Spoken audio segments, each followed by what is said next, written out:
Hello guys, इस video में हम बात करेंगे assessment finding of fluid volume deficit and fluid volume excess. Okay, fluid volume deficit and fluid volume excess की different system में क्या प्रॉब्लम आते हैं, क्या क्या चेंजेस आते हैं, वो हम देखेंगे। फर्स्ट हम देखते हैं कार्डियोवैस्कुलर सिस्टम पे। कार्डियोवैस्कुलर सिस्टम में फ्लूइड वॉल्यूम डेफिसिट और फ्लूइड वॉल्यूम एक्सेस में क्या चेंजेस आ रहे हैं, क्या कैसे असेसमेंट फाइंडिंग करेंगे, कैसे असेस करेंगे। ओके, फ्लूइड वॉल्यूम डेफिसिट है तो पेशेंट का पल्स जो है थ्रेडी रहेगा और इंक्रीज रहेगा।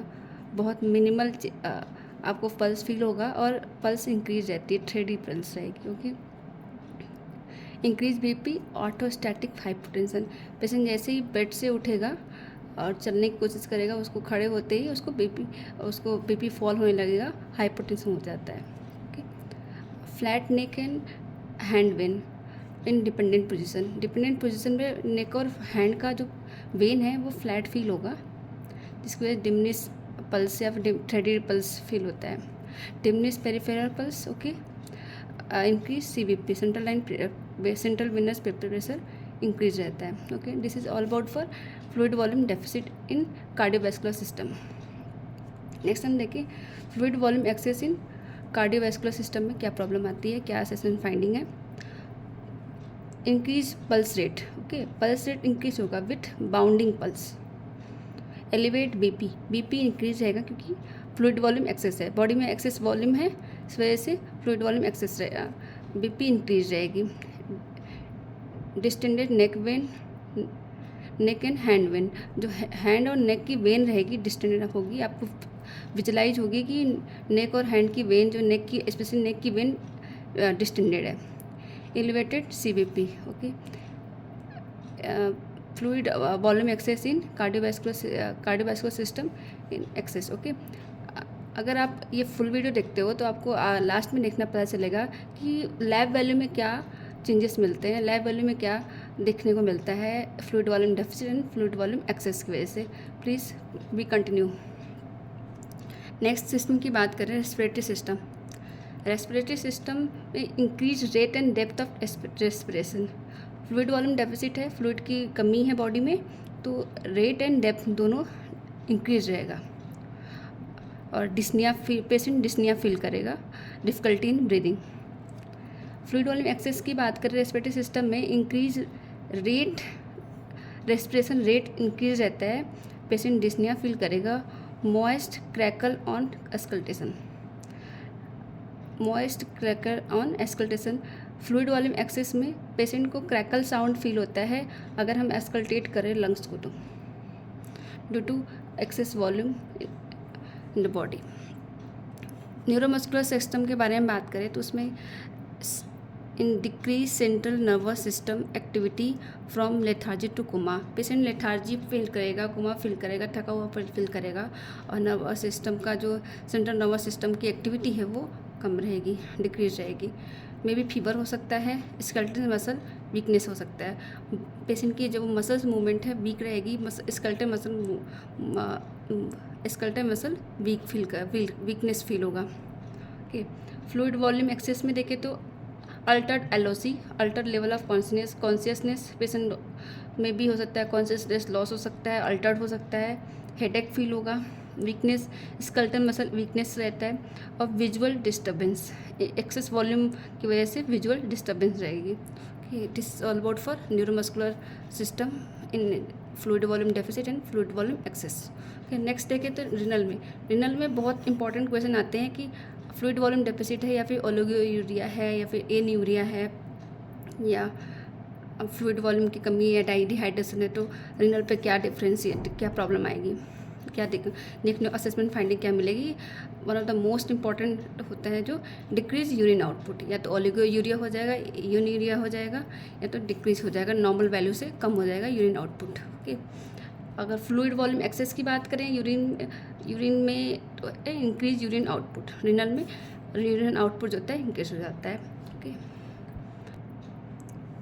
नेक्स्ट सिस्टम देखें, इंटीग्युमेंटरी सिस्टम। ओके, इंटीग्युमेंटरी सिस्टम में मेन चेंजेस होते हैं ड्राई स्किन फील, देखने में ड्राई लगेगी, बिल्कुल पुअर टर्गर और टेंटिन रहेगा। पेशेंट का अगर टर्जिटी चेक करते हैं स्किन की तो बिल्कुल पुअर रहेगी। टर्जिटी चेक करते हैं कहाँ से, स्किन से। स्किन वो स्पेशली एब्डोमिनल एरिया पे पिंच करते हैं स्किन को पिंच करेंगे। अगर वो 2 से 3 सेकंड के अंदर में वो नॉर्मल पोजीशन में आ जाती है तो टर्जिटी जो है नॉर्मल है, टेंटिंग नॉर्मल है। अगर नहीं गो बैक जाती है तो पुअर है। ओके, पेशेंट ड्राई का माउथ जो ड्राई फील होगा ड्यू टू डिहाइड्रेशन और fluid volume deficit. Fluid volume excess में पेशेंट पीटिंग एडिमा में भी शो कर सकता है, दिख सकता है बॉडी में डिपेंडेंट एरिया में जो है कि हैंड फीट, इसमें फिटिंग एडिमा शो हो सकता है। और पेशेंट का जो स्किन है पेल हो सकता है, कूल हो सकता है due to fluid volume excess. Okay, this is all about for integumentary system. Next gastrointestinal system में देखें तो डिक्रीज जीआई मूवमेंट। जैसे ये फ्लूइड वॉल्यूम डेफिसिट होगा बॉडी में, जीआई का मूवमेंट कम हो जाएगा जिसकी वजह से कॉन्स्टिपेशन, थर्स्ट और डिक्रीज बॉडी वेट, ये सारे सिम्टम आते हैं इन गैस्ट्रोइंटेस्टाइनल सिस्टम में। फ्लूइड वॉल्यूम एक्सेस में देखें तो इंक्रीज जीआई मूवमेंट, जीआई का मूवमेंट बढ़ जाएगा। फ्लूइड वॉल्यूम एक्सेस है जिसकी वजह से में भी शो हो सकता है डायरिया। बॉडी वेट बढ़ जाएगा फ्लूइड वॉल्यूम रिटेंशन की वजह से। लिवर एनलार्जमेंट हो सकता है, लिवर की साइज बढ़ सकती है, साइटिस हो सकता है due to fluid volume excess in gastrointestinal system. Okay, next most important अगर ये देखें तो नेक्स्ट है लेबोरेटरी फाइंडिंग। लेबोरेटरी फाइंडिंग में फ्लूइड वॉल्यूम डेफिसिट और फ्लूइड वॉल्यूम एक्सेस में क्या डिफरेंस आता है, मोस्टली ये क्वेश्चन मैक्सिमम टाइम में हमारे नर्सिंग के एग्ज़ाम में, नॉर्सेट के एग्ज़ाम में, अपकमिंग कोई भी एग्ज़ाम है उसमें पूछ दिए जाते हैं कि क्या प्रॉब्लम होता है और ये मोस्ट कॉन्सेप्चुअल क्वेश्चन आते हैं। ओके, फ्लूइड वॉल्यूम डेफिसिट में अगर देखें तो जैसे ही बॉडी में फ्लूइड कम होगा तो बॉडी की जो सीरम ऑस्मोलैरिटी होती है वो बढ़ जाती है, क्योंकि फ्लूइड जो है हमारा बॉडी का फ्लूइड है वो कंसनट्रेटेड है, गाढ़ा हो गया, इसलिए ऑस्मोलैरिटी इंक्रीज हो जाएगी। जैसे ही ऑस्मोलैरिटी इंक्रीज होगी बॉडी की और फ्लूइड भी हमारे कंसनट्रेटेड हैं तो हेमाटोक्रिट भी बढ़ जाता है और ब्लड यूरिया नाइट्रोजन भी इंक्रीज हो जाएगा। सीरम सोडियम लेवल भी बढ़ जाता है क्योंकि बॉडी में फ्लूइड वॉल्यूम डेफिसिट है, जो भी हमारा फ्लूइड है वो एक्सेस कंसनट्रेटेड फॉर्म में है। यूरिन स्पेसिफिक ग्रेविटी बढ़ जाती है क्योंकि यूरिन जो भी बॉडी से एक्सक्रीट हो रहा है वो कंसनट्रेटेड फॉर्म में है। This is all about for laboratory finding in fluid volume deficit. Okay, next हम देखें तो फ्लूइड वॉल्यूम एक्सेस में लेबोरेटरी फाइंडिंग में क्या प्रॉब्लम आती है, तो just opposite in fluid volume deficit में जो होता है जस्ट अपोजिट इसका फ्लूइड वॉल्यूम एक्सेस में देखा जाता है। इसमें सीरम ऑक्सीलरेटरी लेवल जो होता है डिक्रीज हो जाएगी ड्यू टू डाइल्यूट है, जो बॉडी में फ्लूइड है वो डाइल्यूटेड है क्योंकि फ्लूइड वॉल्यूम एक्सेस है बॉडी में। और हेमाटोक्रिट भी कम हो जाएगा, ब्लड यूरिया नाइट्रोजन डिक्रीज हो जाता है, कम हो जाती है वो भी। सोडियम का लेवल भी बॉडी में है वो डिक्रीज हो जाएगा, सीरम सोडियम लेवल, क्योंकि large amount of fluid body से एक्सक्रीट आउट हो रहा है through the urine.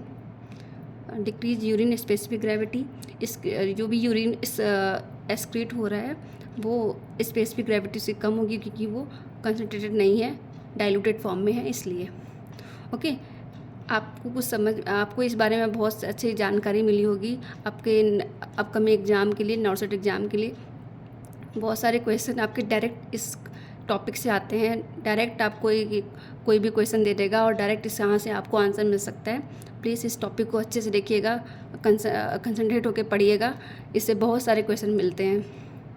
Okay, this is all about for fluid volume deficit and fluid volume excess in all the system. Okay, thanks for watching.